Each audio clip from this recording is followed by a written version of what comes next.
All right, this is Lage AO's George Hamilton, the one who slept with Elizabeth Taylor, made a lot of money, and dated her. Now that he's in the hospital, George Hamilton can hardly pay his bills. The 85-year-old actor has just received devastating news. His cancer has returned, he has spent all of his money, and he must sell the house he has lived in for decades. This is the tragic conclusion that nobody anticipated, going from dating the president's daughter to barely surviving. George Hamilton came into this world in Memphis, Tennessee in the year 1939. His stunning mother was from Arkansas in the South, and his renowned bandleader father was from the North. Who George is now is a product of his upbringing in the South and his affinity for urban style. As a child, he was constantly on the go due to his father's career as a musician. In his younger years, he relished the excitement of travel, which also helped him develop flexibility. In a very controlling family, he was neither the youngest nor the oldest, but rather the middle child. By 1944, all had changed. As a result of George's dad's infidelity with a band member, the marriage suffered. As a result of the war, his mother was left all alone to bring up the children. George had barely reached the age of 5. It would have physical as well as mental repercussions on him that would last a lifetime. His father left the family, moved to New York, stopped singing, and became a perfume salesman. In 1957, he ended his brief life. In George's youth, life swiftly shifted from posh hotels and concerts to barely scraping by. George and his sons spent some time with their grandparents in Blytheville, Arkansas, after the breakup. Not a problem at all. Being at home again gave him a sense of security. As a result of his time in the South, he formed strong bonds with his grandparents and retained the values of kindness and hospitality. Both of my grandmas passed away in 1947, though. Without warning, all safety measures were rendered ineffective. With no support system and 3 boys to juggle, his mother was overwhelmed. It was either that or flip a coin, her only option. If the cards were heads, they'd head to the Big Apple. And if the cards were tails, they'd hit it big in Hollywood. Hollywood was informed. A single coin toss altered the course of events. After gathering all of their belongings, they set out for California. Even though George was only 8 years old, he felt compelled to go to Hollywood. However, the path wasn't without its bumps. They relocated to the East Coast once again by 1950. George attended several schools before settling on Mississippi's GF Coast Military Academy. Who he is now, he owes to his time at Academy. Discipline, poise, and charisma were among the skills he picked up. Not only was he courteous, but his composure set him apart. His outward life was picture perfect, but his inner life remained shrouded in mystery. He was still in the midst of his troubled marriage, which started when he was a teenager. He concealed it for a long time. When I was 19 years old in 1958, everything shifted. A representative from MGM requested that George participate in a screening. Aside from his charisma and a high school acting award, he lacked formal training. He was living hand to mouth, but an agent saw his good looks and signed him despite his poverty. A chance came his way when MGM cast him. The producers didn't even want him, so he only got $500, 0 cents, and a little part in Crime and Punishment USA. George was hired instead of Anthony Perkins, who was widely disliked, shocking everyone. He stunned the critics with his ferocious performance. In the role, he played a law student who routinely feels guilty after murdering the owner of a pawn shop. George gave the character a chilly, vulnerable quality. For that role, he was named the most promising newcomer at the Golden Globes. Despite his BAFTA nomination, Hollywood paid him little attention. In order to secure his spot on TV, he was forced to offer a bottle of Jack Daniels as an incentive. Well, that's just how difficult the business was to foresee. One minute you're a household name, and the next you're bankrupt. He did something else courageous at this point. A dark, rich tan that seemed to go on forever began to develop on him. Its purpose was branding, not for display. Not wanting to blend in with the other attractive men in town was George's main concern. His distinctive tan became his trademark style after it immediately made him stand out. Actor John Derek and he even had a light-hearted competition to see who could get the darkest. George embraced his skin tone and embraced his unique facial features. Even after his acting gigs ended, he would continue to boast about it, claim it as his own, and use it to his advantage. The substance eventually dehydrated. Next came 1960 with There Were Boys. A hip, well-off college student was George's character. The film was successful, it was spotless, picturesque, and timed perfectly for the American transformation. Though it was present in the book, the film omitted any political commentary. The film was well received by audiences, despite George's reservations about its seriousness. A famous scene in the film, in which he and his co-star draw a question mark in the sand, was actually something he made up. He became famous in that instant. Subtly, the film depicted societal shifts in American attitudes towards sexuality and romantic partnerships. Even after all these years have passed, scholars continue to discuss how George fits into a broader discourse surrounding gender, dating, and popular culture. The most powerful family in America, the Johnsons, took notice of him in 1965 for his performance as Hank Williams. This is how he first crossed paths with the president's daughter, Linda Bird Johnson, at a White House dinner. She had the demeanor of a monarch, enjoyed reading, and was very quiet. Plus, he was a Hollywood native, he had courage and grace, however they were related in some manner. George said afterwards that, despite her serene appearance, he could sense her wild side. The news of their romance went viral. In addition to walking the red carpet at the Oscars and enjoying Easter getaways to Acapulco and the LBJ Ranch, they were the center of attention during the ceremony. She was made fun of by Bob Hope, who said she didn't need another Hamilton watch since she already had one. Though some do not, was content in the shadows. The wrath of Lyndon B. Johnson was immense. Anxieties was George. There were other concerns he had besides the fact that a Hollywood star was seeing his daughter. After that, he did something no parent should ever do. He requested an FBI investigation. Although it was a background check, this was more than that. The president urged FBI Director J. Edgar Hoover to research George's background in his speech. They probed his social circle, financial records, familial relationships, and even rumors of his homosexuality. The fact that George's brother was gay made him fear the worst. A simple hint of homosexuality could ruin lives in those days. The FBI dug further into the matter. They continued digging even though they turned up nothing suspicious. As if that weren't strange enough, they were secretly invited on a shooting trip to the president's ranch. George was contacted by the White House. It was certain that he would be in Texas. Johnson brandished a pistol at George, threw him into the trees, and appeared to be staring at him as if to say, "This wasn't about deer." George was compelled to swiftly muster an explanation. Along with it, he pulled the trigger and even brought the president pride. At last, breaking down into a smile, he referred to him as a regular Daniel, drawing parallels to the frontiersman Daniel Boone. However, George had a good grasp of the situation. Hunting was not going on. You had to prove your dependability and authority as a man. Another tempest was on the horizon. He was a draftee. The need to care for his mother and brothers was George's stated reason for not enlisting in the military. The media and law enforcement, however, might detect deceit. The life of a queen did indeed exist for his mother in Beverly Hills. Since the president was already fuming over Vietnam, he saw this as wrong. Having a relationship with his daughter and evading the draft were incompatible goals for George. Johnson didn't say it directly, but he made it clear: enlist or abandon my family. There was an excess of tension. They split up towards the end of 1966. The catch is that George did not intentionally cause anyone emotional distress.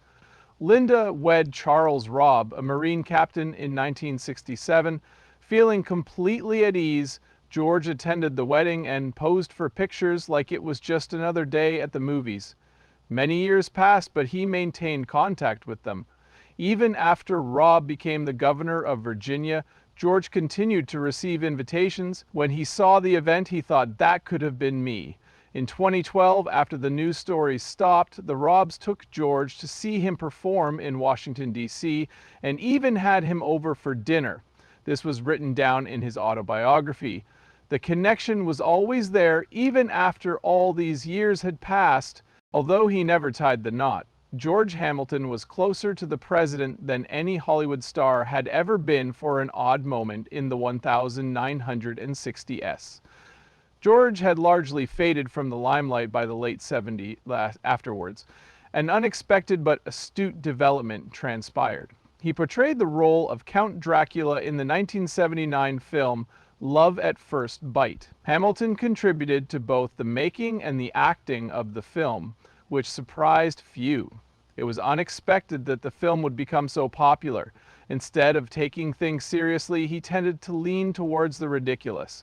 Using disco music and jokes, he made his Dracula dance. Many people thought it was great. He had gone from being merely a handsome actor to being seen by Hollywood as someone.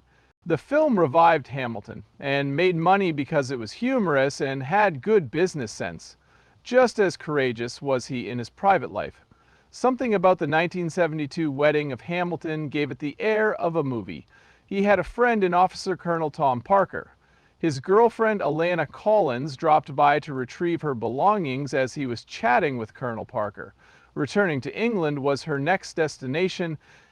They were married on the same day that Parker suggested it, completely unexpectedly. A judge waited in Elvis's room while he was away, and a little dog served as the honor guard. There was also time for them to play roulette. Despite losing $15,000, 0 cents, he managed to get married and return home. Years ago, in Acapulco, they fell head over heels for each other, but they were unable to stay together. A brief romance followed, a pinch, a slap, and then an altercation. More was added to it, though. Their son Ashley was born 2 years later. Hamilton, who had a reputation for being a playboy, took fatherhood very seriously. While shooting Medusa in Greece, he took a break to be with his loved ones. After finishing high school, Ashley pursued acting and appeared in films such as Iron Man 3 and Beethoven's Second.